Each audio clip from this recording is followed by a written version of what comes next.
हम लेके आए हैं कोर्स एडिक्स की तरफ से सेकेंड ईयर केमिस्ट्री इनऑर्गेनिक में एक और important topic physical and chemical property of third period element. Periodic table में जो थर्ड पीरियड है उसकी कुछ फिजिकल और केमिकल प्रॉपर्टी हमने पढ़ने हैं, उसको एक्सप्लेन करना है। सबसे पहले याद रखिए, जब हम लेफ्ट से राइट की तरफ जाते हैं तो मेटालिक करेक्टर जो है वो डिक्रीज होते हैं, लेकिन ये याद रखिए मेटालिक करेक्टर जो है वो इलेक्ट्रोपॉजिटिविटी पे डिपेंड करता है और सोडियम की इलेक्ट्रोपॉजिटिविटी वो मैग्नीशियम और एल्यूमिनियम से ज्यादा है, इसीलिए मेटालिक करेक्टर सोडियम की ज्यादा है। लेकिन इलेक्ट्रिकल कंडक्टिविटी जो है वो वैलेंशियल इलेक्ट्रॉन पे और साथ साथ मेटल करेक्टर पे, तो मेटालिक करेक्टर और वैलेंशियल इलेक्ट्रॉन। तो अब देखिए, ये एल्यूमिनियम मेटल है लेकिन इसमें वैलेंशियल इलेक्ट्रॉन 3 है, ये मेटल है इसमें वैलेंशियल इलेक्ट्रॉन 2 है, ये मेटल है इसमें वैलेंशियल इलेक्ट्रॉन 1 है। तो ये याद रखिए इलेक्ट्रिकल कंडक्टिविटी जो है वो हमारे पास क्या होती है, वो वैलेंशियल इलेक्ट्रॉन पे और मेटालिक करेक्टर पे डिपेंड करता है। तो सोडियम की जो है इलेक्ट्रिकल कंडक्टिविटी है वो कम है मैग्नीशियम से, मैग्नीशियम की कम है एल्यूमिनियम से, और सिलिकॉन की जो है वो 0.1 है। जबकि हमारे पास फास्फोरस, सल्फर, क्लोरीन और आर्गन की इलेक्ट्रिकल कंडक्टिविटी वो 0 है, इसमें फ्री इलेक्ट्रॉन नहीं होती है, इसकी इलेक्ट्रोपॉजिटिविटी बिल्कुल ना होने के बराबर और इलेक्ट्रोनेगेटिविटी ज्यादा होती है। इस तरह से अगर हम लेफ्ट से राइट की तरफ जाते हैं तो आप देख रहे हैं कि इसका मेल्टिंग पॉइंट आहिस्ता आहिस्ता इसका मेल्टिंग पॉइंट जो है वो डिक्रीज होता है। पहले जो है मेल्टिंग पॉइंट आपके पास यहाँ पर एक इलेक्ट्रॉन है बॉन्डिंग के लिए, यहाँ पर 2 इलेक्ट्रॉन है बॉन्डिंग के लिए, क्योंकि मेल्टिंग पॉइंट जो है एक चीज सॉलिड से आप लिक्विड में कन्वर्ट करते हैं, तो जो टेम्परेचर आप देते हैं तो वो टेम्परेचर डिपेंड करता है कि इसमें बॉन्डिंग कितनी है। तो ये याद रखिए आपके पास मेल्टिंग पॉइंट जो है वो आहिस्ता आहिस्ता बढ़ जाती है अप टू सिलिकॉन। ये सिलिकॉन में वैलेंशियल इलेक्ट्रॉन 4 होते तो बॉन्डिंग ज्यादा होती है, इस वजह से मेल्टिंग पॉइंट इसका ज्यादा। फास्फोरस जो है ये याद रखिए यहाँ पर आपके पास ये मॉलिक्यूलर फॉर्म में होता है, P4 मॉलिक्यूलर फॉर्म में होता है, और ये यहाँ पर मेटल्स होते हैं मेटालिक फॉर्म में होते हैं, इस वजह से यहाँ पर मेटल्स की मेल्टिंग पॉइंट बॉइलिंग पॉइंट ज्यादा। अब फास्फोरस जो है वो 44 है, सल्फर जो है वो 119 है, लेकिन सल्फर का मोलर मास जो है वो देखिए ये सल्फर 8 है, इस वजह से ये ज्यादा है। सल्फर की याद रखिए क्या ज्यादा होती है, सल्फर की ज्यादा होती है मेल्टिंग पॉइंट वो ज्यादा होती है, किससे ज्यादा होती है, फास्फोरस से। इस तरह से क्लोरीन की जो मेल्टिंग पॉइंट होती है वो -113 डिग्री सी है और आर्गन की बहुत कम होती है। अब हम बॉइलिंग पॉइंट की बात करते हैं, तो बॉइलिंग पॉइंट उस टेम्परेचर को कहते हैं जिसमें एक चीज लिक्विड फॉर्म में होता है और लिक्विड से आप उसको वेपर्स फॉर्म में कन्वर्ट करते हैं, तो जो टेम्परेचर देते हैं तो उस टेम्परेचर को हम कहते हैं बॉइलिंग पॉइंट। तो बॉइलिंग पॉइंट जो है याद रखिए ये मोलर मास और मेटालिक डेंसिटी पे भी डिपेंड करता है। तो ये देखिए याद रखिए हमारे पास सोडियम है और इसके बाद मैग्नीशियम है और इसके बाद एल्यूमिनियम है, तो एल्यूमिनियम की जो मेटालिक डेंसिटी है वो सिलिकॉन से, सिलिकॉन नॉन मेटल है, उससे ज्यादा है। तो Aahista Aahista melting point boiling point जो है वो इंक्रीज होता है, लेकिन हमारे पास यहाँ एल्यूमिनियम की बॉइलिंग पॉइंट जो है, boiling point Aahista Aahista increase होती है, तो बॉइलिंग पॉइंट एल्यूमिनियम की सिलिकॉन से ज्यादा है, क्योंकि बॉइलिंग पॉइंट वो लिक्विड स्टेट से आप किसी चीज को वेपर्स में। यहाँ पर बॉन्डिंग की बात नहीं है, यहाँ पर डेंसिटी की बात, मेटालिक डेंसिटी, तो वो इस जो एल्यूमिनियम है उसकी ज्यादा है सिलिकॉन से, तो इस वजह से बॉइलिंग पॉइंट एल्यूमिनियम की ज्यादा है। फिर आहिस्ता आहिस्ता हम आगे जाते हैं तो बॉइलिंग पॉइंट जो है वो आहिस्ता आहिस्ता क्या होती है, देखिए यहाँ पर 260 है और ये 445 है, तो इसकी जो बॉइलिंग पॉइंट है सल्फर की, वो बॉइलिंग पॉइंट सल्फर की ज्यादा है। और इसी तरह से आप ये आप देख रहे हैं कि इसकी ज्यादा क्यों है, क्योंकि ये मोलर मास इसका ज्यादा है, इसका मोलर मास जो है वो ज्यादा होता है। और क्लोरीन जो है वो डायटॉमिक फॉर्म में है और आर्गन मोनोएटॉमिक फॉर्म में है, तो क्लोरीन की मोलर मास ज्यादा होती है, तो इस वजह से इसका जो बॉइलिंग पॉइंट है वो ज्यादा होता है आर्गन से। अब हम कुछ इसके केमिकल्स प्रॉपर्टीज भी हम पढ़ते हैं और एक्सप्लेन करते हैं। देखिए ये आपके पास सोडियम है, इसकी इलेक्ट्रोपॉजिटिविटी ज्यादा है और इसमें मेटालिक कैरेक्टर ज्यादा है, तो अगर सोडियम की इलेक्ट्रोपॉजिटिविटी भी ज्यादा है, मेटालिक कैरेक्टर भी ज्यादा है, तो इसके ऑक्साइड जो होते हैं वो बेसिक होते हैं। ये देखिए ये आपके पास क्या है, बेसिक है, ये आपके पास क्या है, बेसिक है, ये बेसिक है। जबकि अगर आप एल्यूमिनियम को देखोगे तो एल्यूमिनियम के जो ऑक्साइड है वो एम्फोटेरिक है, ये मैंने आपको बताया था एम्फोटेरिक। बाकी जितनी भी है आप देखिए इसके ऑक्साइड जो होते हैं, ये याद रखिए इसके जो ऑक्साइड होते हैं ये आपके पास क्या है, एसिडिक है, ये एसिडिक है। तो यहाँ पर अब ये आपके पास मोर बेसिक है as compare to magnesium oxide के। इसको हमने पहली वीडियो में एक्सप्लेन भी किया हुआ है कि अगर सोडियम ऑक्साइड एसिड के साथ रिएक्शन करता है तो साल्ट एंड वाटर बनाता है, ये एसिड को न्यूट्रलाइज करता है, ये भी एसिड को न्यूट्रलाइज करता है। लेकिन ये मोर बेसिक है, इसकी इलेक्ट्रोपॉजिटिविटी भी ज्यादा है, मेटालिक कैरेक्टर भी ज्यादा है, और वो ऑक्साइड जिसका मेटालिक कैरेक्टर ज्यादा हो तो वो मोर बेसिक होता है। और ये एम्फोटेरिक होता है, ये अगर एसिड के साथ रिएक्शन करता है तो अपने आप से बेस बनाता है, और अगर बेस के साथ रिएक्शन करता है तो अपने आप से एसिड बनाता है। और ये जो आप देख रहे हैं ये सारे एसिडिक है, नॉन मेटल ऑक्साइड है। लेकिन यहाँ पर एक क्वेश्चन प्रोड्यूस होता है और वो क्वेश्चन कुछ इस तरह से है कि अगर कोई आपको कह दे कि सल्फर ट्राइऑक्साइड और सल्फर डाइऑक्साइड में मोर एसिडिक कौन सा है, तो ये आपके पास मोर एसिडिक है। ये देखिए ये मोर एसिडिक है। अब ये क्यों मोर एसिडिक है, देखिए अब जिसके पास ऑक्सीजन की मिकदार नॉन मेटल के साथ ऑक्सीजन की मिकदार जितनी ज्यादा होती है वहां पर एसिडिक कैरेक्टर ज्यादा होते हैं, तो ये ज्यादा एसिडिक है, ये बहुत ही ज्यादा एसिडिक है, ये ज्यादा एसिडिक है। इस तरह से अगर ये पानी के साथ हम ट्रीट करते हैं तो H2SO4 बनाता है, और अगर इसको हम पानी के साथ ट्रीट करते हैं तो सल्फ्यूरिक एसिड बनाता है। अब आपके पास है HClO, ये देखिए। अब दूसरा आपके पास है HClO2, ये HClO3, और ये आपके पास है HClO4। तो अब देखिए इसमें यहाँ पर ऑक्सीजन जो है नॉन मेटल है, नॉन मेटल ऑक्साइड, और इसमें ऑक्सीजन बहुत ज्यादा है, तो सबसे ज्यादा जो है ये मोर एसिडिक होता है, ये मोर एसिडिक होता है।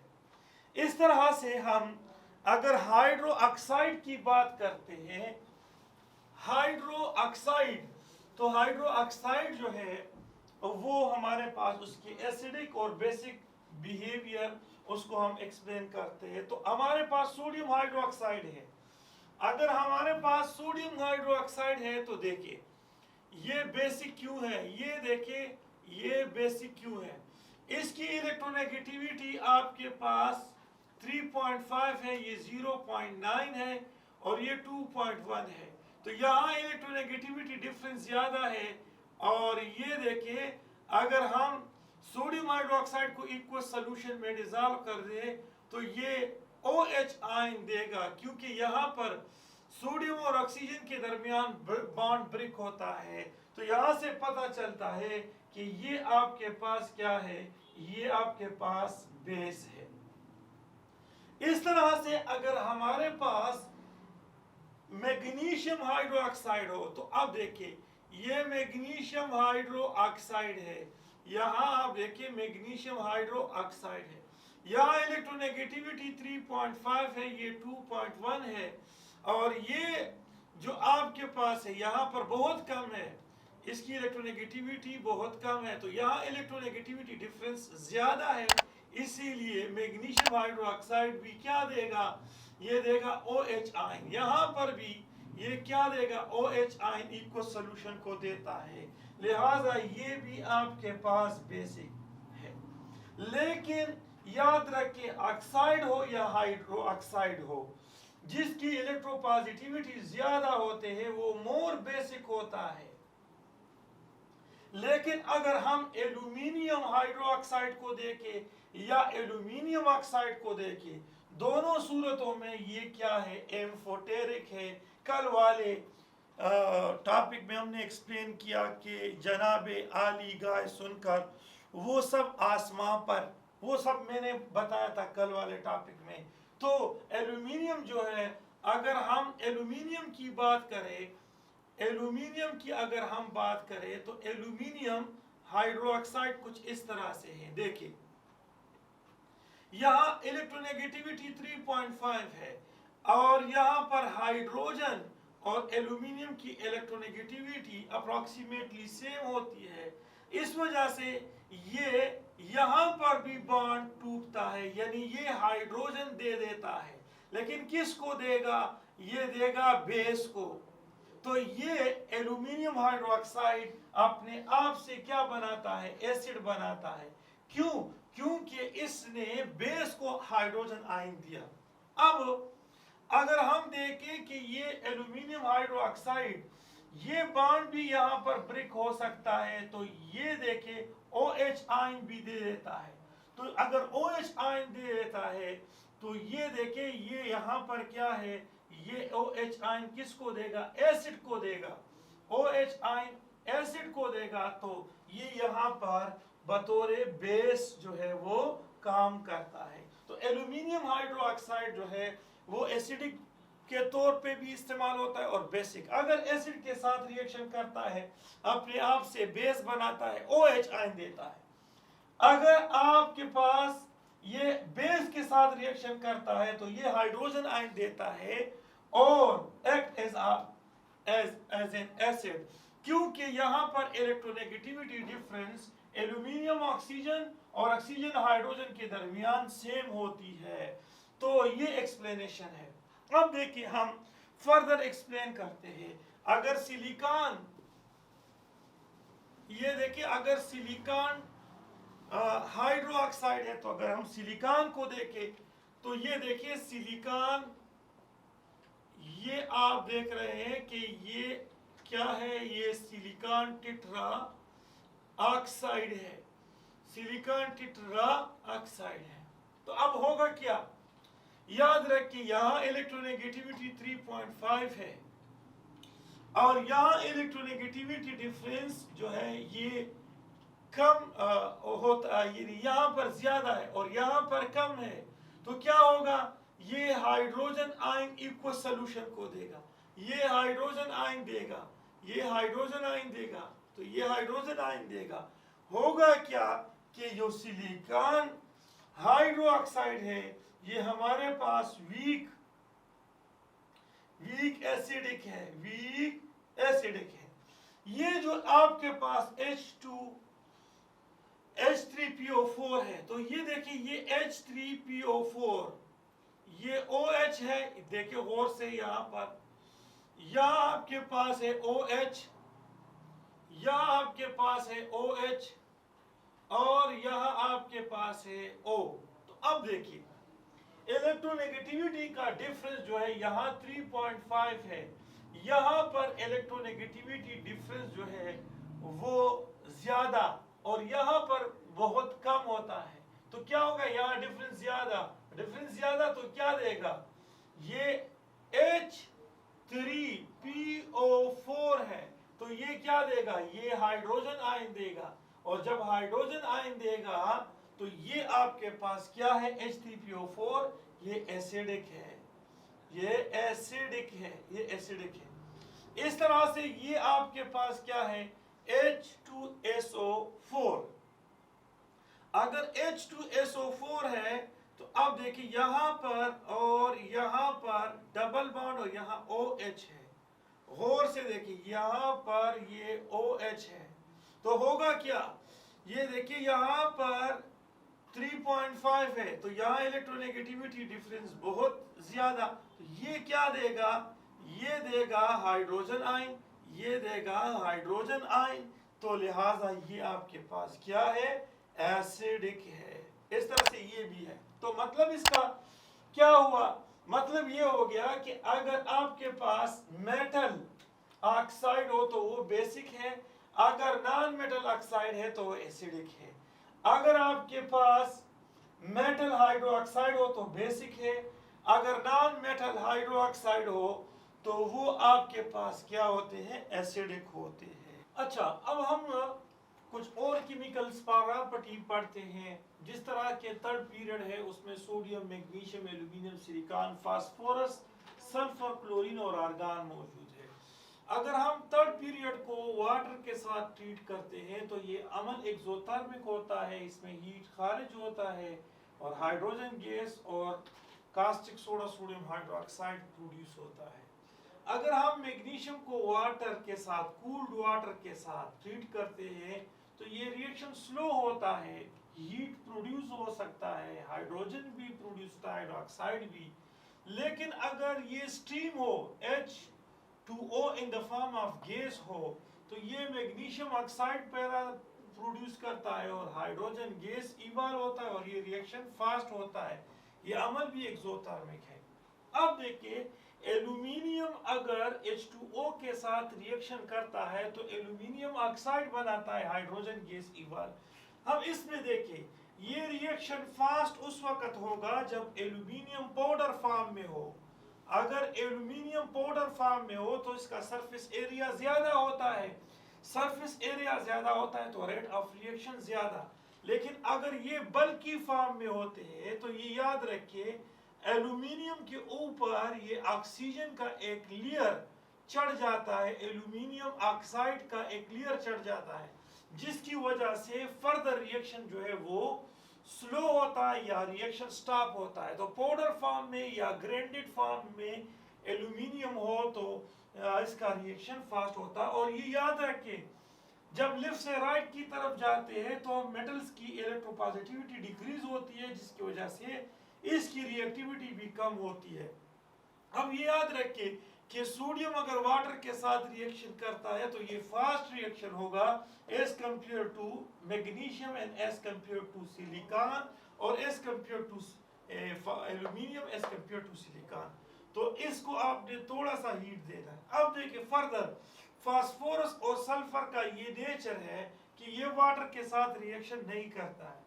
अब क्लोरीन को H2O में पास कर दे तो ये आपको हाइड्रोक्लोरिक एसिड और हाइपोक्लोरिक एसिड यानी हाइड्रोक्सी क्लोराइड बनाता है और ये अनस्टेबल होता है। अब जब ये अनस्टेबल होता है तो इसको स्टेबिलिटी गेन करने के लिए ये देखिए ये HCl बनाता है और नेस्टेड ऑक्सीजन को रिलीज करता है। इस तरह से अगर आपके पास ऑक्सीजन है, सोडियम के साथ ट्रीट करते हैं और ऑक्सीजन आपके पास लिमिटेड हो, ऑक्सीजन आपके पास क्या हो, लिमिटेड हो, तो ये नॉर्मल ऑक्साइड बनाएगा। ये देखिए सोडियम नॉर्मल ऑक्साइड। लेकिन अगर ऑक्सीजन एक्सिस में है तो ये याद रखिए अगर एक्सिस में है तो ये पर ऑक्साइड को प्रोड्यूस करेगा। इस तरह से मैग्नीशियम अगर ऑक्सीजन के साथ रिएक्शन करता है तो ये रिएक्शन होगा, लेकिन इतना फास्ट नहीं होगा जितना कि सोडियम, क्योंकि सोडियम की इलेक्ट्रोपॉजिटिविटी ज्यादा होती है और यहाँ मैग्नीशियम ऑक्साइड बनाता है। इस तरह से एल्यूमिनियम अगर ऑक्सीजन के साथ रिएक्शन करता है और ये पाउडर फॉर्म में हो, थोड़ा सा हम हीट देंगे तो यहाँ पर ये एल्यूमिनियम ऑक्साइड बना लेता है और रिएक्शन फास्ट। लेकिन अगर एल्यूमिनियम बल्क फॉर्म में होता है, जिस तरह मैंने पहले बताया था, तो ये रिएक्शन स्लो होता है। इस तरह से सिलिकॉन अगर ऑक्सीजन के साथ रिएक्शन करता है, हीट देनी पड़ती है और सिलिकॉन डाइऑक्साइड बन जाता है। फास्फोरस, व्हाइट फास्फोरस, वो रिएक्शन करता है ऑक्सीजन की मौजूदगी में, तो ये देखिए फास्फोरस ट्राईऑक्साइड बनाता है। इसको आप सिंप्लीफाई कर दें तो ये ट्राईऑक्साइड बनता है, और अगर ये 5 मोल ऑक्सीजन के साथ रिएक्शन तो ये फास्फोरस पेंटाऑक्साइड बनाता है। इस तरह से सल्फर से रिएक्शन करके सल्फर डाइऑक्साइड को प्रोड्यूस करता है। इस तरह से सोडियम, मैग्नीशियम, एल्यूमिनियम और मैग्नीशियम और एल्यूमिनियम अगर क्लोरीन के साथ रिएक्शन करता है तो ये देखिए सोडियम क्लोराइड बनाएगा, सोडियम क्लोराइड बनाएगा, मैग्नीशियम क्लोराइड बनाएगा और एल्यूमिनियम क्लोराइड बनाएगा। सिलिकॉन अगर रिएक्शन करता है तो सिलिकॉन टेट्राक्लोराइड बनाएगा, और ये याद रखें सिलिकॉन टेट्राक्लोराइड जो है ये हमारे पास जो है लिक्विड फॉर्म में है, जबकि ये जो आपके पास sodium chloride, magnesium, aluminium chloride है तो ये आपके पास क्या है, सॉलिड स्टेट में है। अब फास्फोरस ट्राइक्लोराइड ये जब बनता है, क्लोरीन जब फास्फोरस के, तो ये लिक्विड फॉर्म में है। लेकिन अगर फास्फोरस क्लोरीन के साथ रिएक्शन करके फास्फोरस पेंटाक्लोराइड बनाता है तो ये देखिए इसका मोलर मास ज्यादा होते हैं, इंटरमॉलिक्यूलर अट्रैक्टिव फोर्स ज्यादा होती है, इस वजह से ये सॉलिड स्टेट में आ जाता है। अगर सल्फर आपके पास क्लोरीन से रिएक्शन करता है तो सल्फर 2Cl2 बनाता है और ये आपके पास लिक्विड में आ जाता है। So this is the total story about the physical and chemical property of the third period of element. Okay, thank you for watching this videos. Allah Hafiz.